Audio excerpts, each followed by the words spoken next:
So, Madam President, how does it feel to hear that? Oh my gosh, Madam President, it's big, isn't it?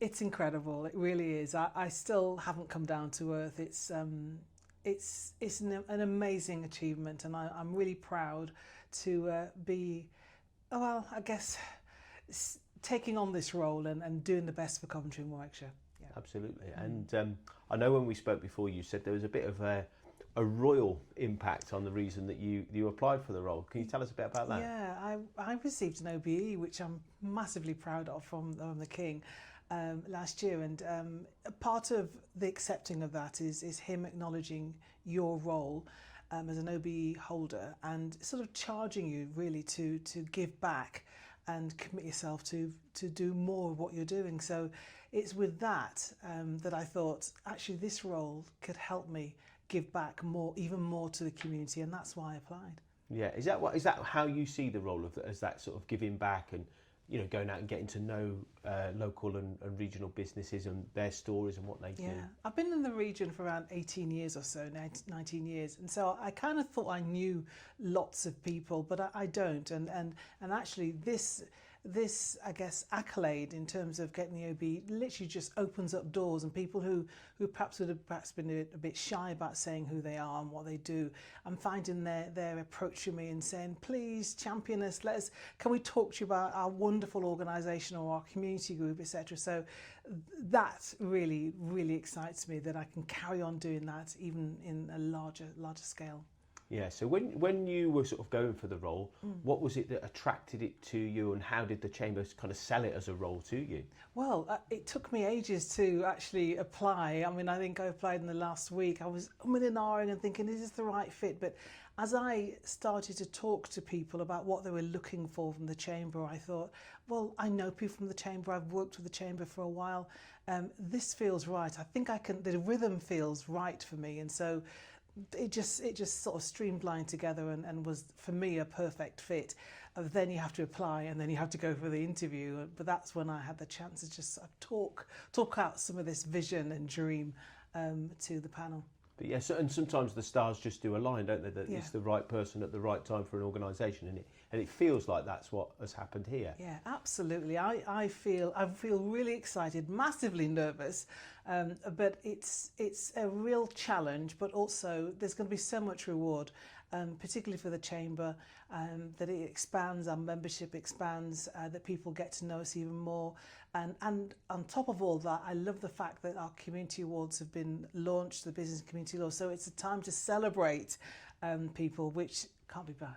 Yeah, absolutely. It's an interesting point you make as well, because there's a lot of negativity around the economic circumstances, but coming out and celebrating and telling the stories of businesses of Coventry and Warwickshire, Yeah. it's more important than ever. Oh, it really is. And I mean, receiving this OBE means that the royal family and those in that level of authority are looking at our city. So I'm always saying to people, come on, if I can do this, you can. It's not about winning awards, but certainly making sure that we are all aligned as a great community to say, we've got something to shout about. We're proud of who we are. We've been through hard times, but we're definitely going to celebrate the good times as well. Definitely. And I think our members will know you as a broadcaster. They probably know a little bit about your singing career, but tell us about how you ended up in Coventry and Warwickshire, and what brought you here, and your background before that. Yeah, I had my husband was working in Coventry for a while, and we were travelling and commuting into Coventry for work. But I finally got a job in Coventry as well, and it was at Coventry Cathedral as their head of events, and we just thought, it's crazy, the two of us commuting. We were living in Loughborough at the time, so we were moving around. But let's move to Coventry. Let's get sent to Coventry officially. So that's when my journey started all those 17, 18 years ago. And then part of that was with the BBC as well, Coventry and Warwickshire, which was amazing. I got the job as a presenter, and I loved it for 8 years, just talking to people and getting to know the community, which we've talked about. And so that gave me a real levelling of who's who and who's doing what, but also how can we amplify their voices through radio and TV as well. So all of that, again, you might call it the stars align. I'm just thinking, whoa, this is just an amazing, just streamlining of things happening. So I just took the opportunity, and working in Coventry means that I kind of feel like I know people. I'm not just here to just, talk about Coventry, I sort of know and I'm connected to people, particularly young people and women as well. I love to work with women.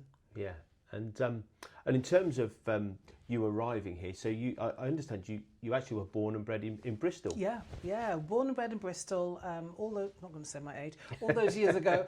And at the age of 8, my father, he was a bus driver, and he lost his job. He was made redundant, and so the idea was that because he'd been part of the Windrush generation and came here with Mum, they would go back to Jamaica. So that was the dream. But we only stayed for about a year and a half, something like that, and then came back to the UK and resided with my dad's sister in Derby, with her for a few years, and then marriage happened, and that's my connection to coming to Coventry, because my husband at the time was working in Coventry. So a long route to get here, but I've been around for about 18 years here in Coventry. Yeah, and when you came to Coventry, that was to work at the cathedral. What other roles have you undertaken? So yes, working with the BBC, yes, as their presenter, also working with lots of charities as well, which is what this OBE was all about actually.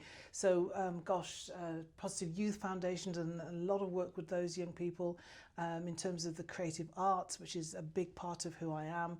I actually brought some of the young kids onto the Godley stage with me on the main stage to sing, I think about a couple of years ago, so they could get that experience.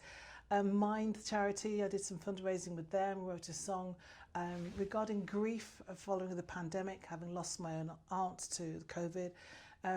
Highly Sprung, which is a fantastic organisation who do a lot of what I'd call street and creative art work. So there are lots of companies, lots of organisations, lots of venues I've been to, and I really want that to continue. Yeah, and your original dream was to be a singer, wasn't it? And then you lived out that dream. Yeah, and I still do to an extent. So I've sung at so many festivals, recorded 4 albums, was a MOBO nominated person, and just I love it. So it's still part of me. And I think with lots of creative artists, particularly musicians, they're realising that they need many more tags to who they are. So it's not that just you're a singer, but you might be an entrepreneur as well, because music is a business as well as a passion. You have to run it as a business, particularly in this competitive market. So maybe there'll be some opportunities for me to talk about music as the president here in Coventry and Warwickshire, and see what we can do to drive that collective creative art. Well, I think the point as well is you've lived out your dream, but you've realised that there's an economic element to that as well, isn't there? And that's what you want people to do. You want people to start their own businesses and them to grow.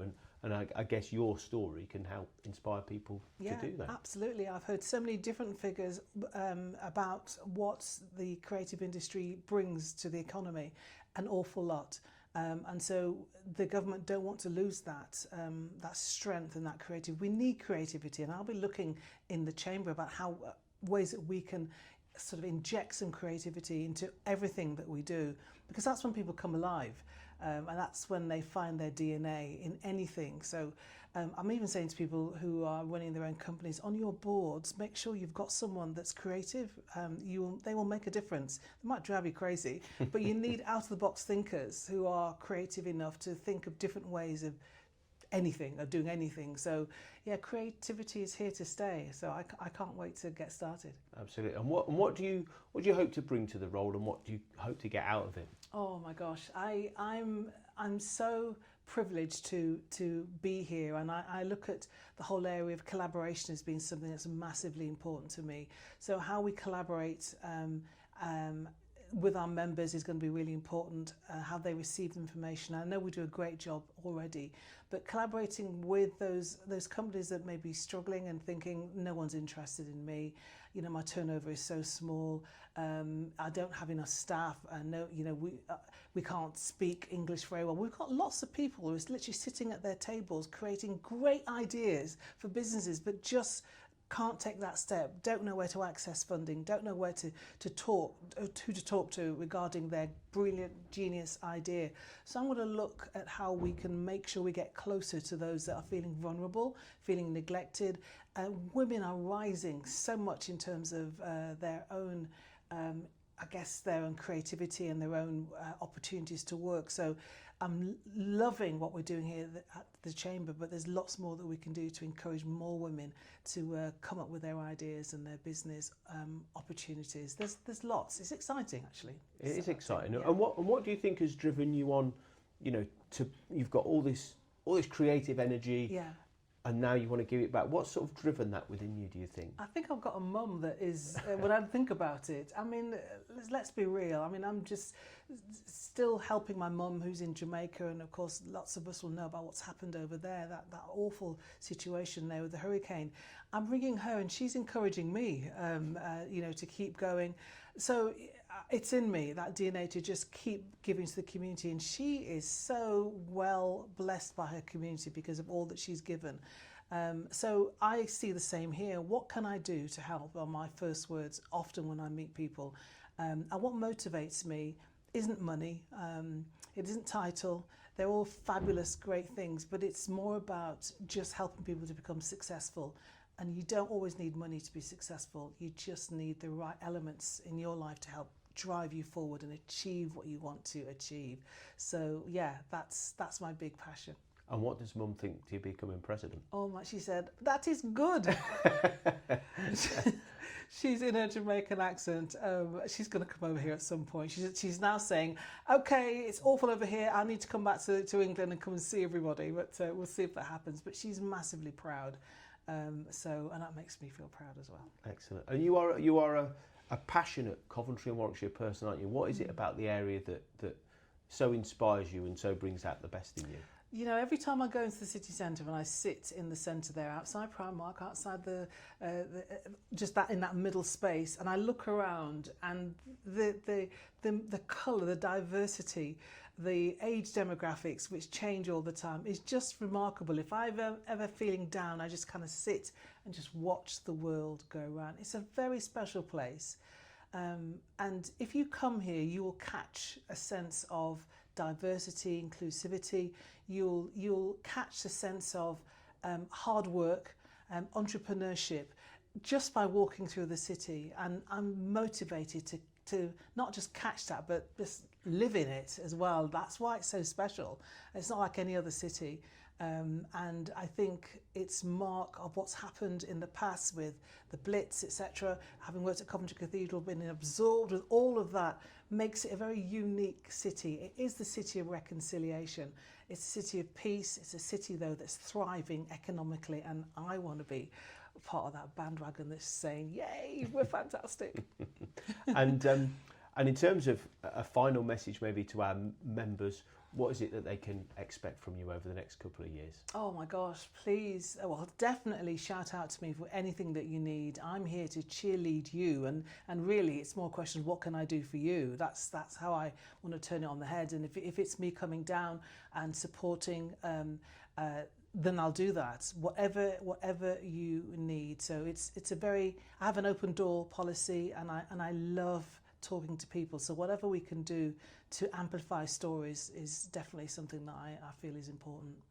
Well, welcome on board. We are delighted to have you. Thank you so much. Thank you.